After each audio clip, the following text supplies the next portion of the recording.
What's up, everybody? Welcome to the Toddcast. On today's video, we are going to be revamping a gravel driveway, one of my favorite projects. And yes, it's a steeper gravel road. We'll go over it in a little while, but they had material tailgated down. It didn't come out of the truck very smoothly, and that doesn't mean that the driver that delivered it, which wasn't me, is a bad driver. Sometimes moisture content and road bond can cause it just not to want to come out very smooth. So we're going to roll it in after we grade it with the tractor, which we have to go back to get.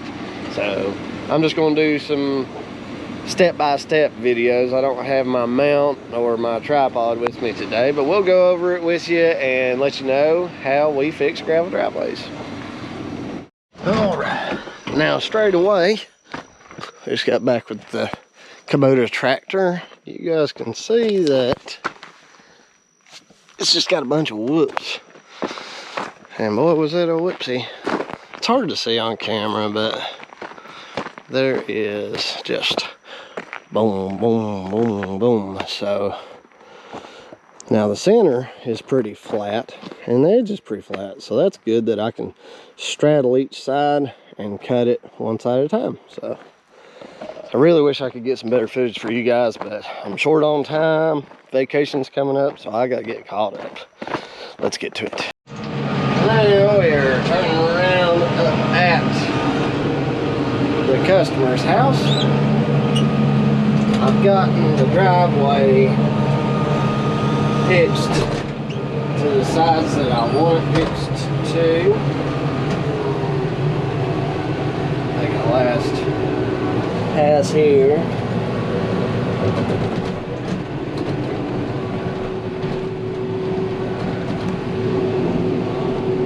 Just letting that box plate kind of kiss the road, as it were.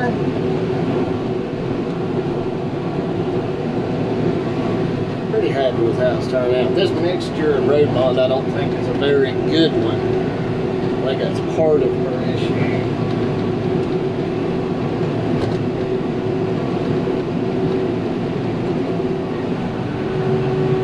Driveway shaping up quite nicely. We don't want to leave a lip on the edge of the road.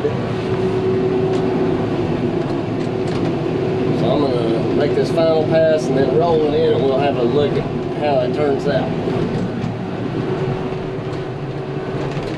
We're going to be hitting our car. There we go.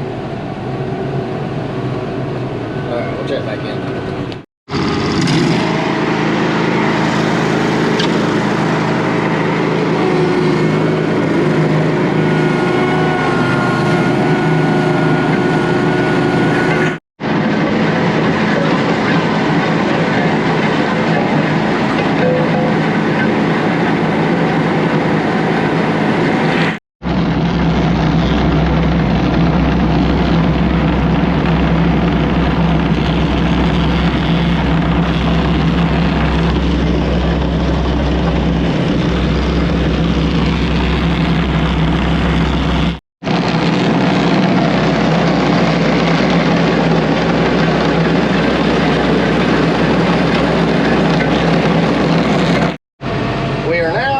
Point of that it's really good and smooth, but it's still just a little rough, and she had to park down at the bottom. She wasn't able to get her car up to the top, so I offered to drive her car up for her so she wouldn't have to walk all the way down to the bottom, and she took me up on the offer. And when I was coming through that first curve, her car slipped a little bit, so I need to do a little bit more grade down there to get more pressure on that front left drive tire, because on her car that's the primary drive.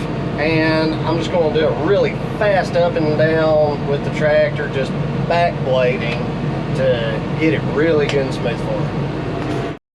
Now this is much more to my liking. Going over that extra time also got the fines stirred up a little bit more in road bond. I don't like this mixture too much. When you get a big old stone like that, that's not ideal. It's too big and too easy to roll out. I like it better when the stones are about this size, 3/4 of an inch. That's perfect. What's bad is I know which quarry this stump came by the way it looks and the quality. This did not come from my favorite quarry in this area. In the Weaverville area, if you live up here and you're going to order stone, I would recommend McCrary Stone.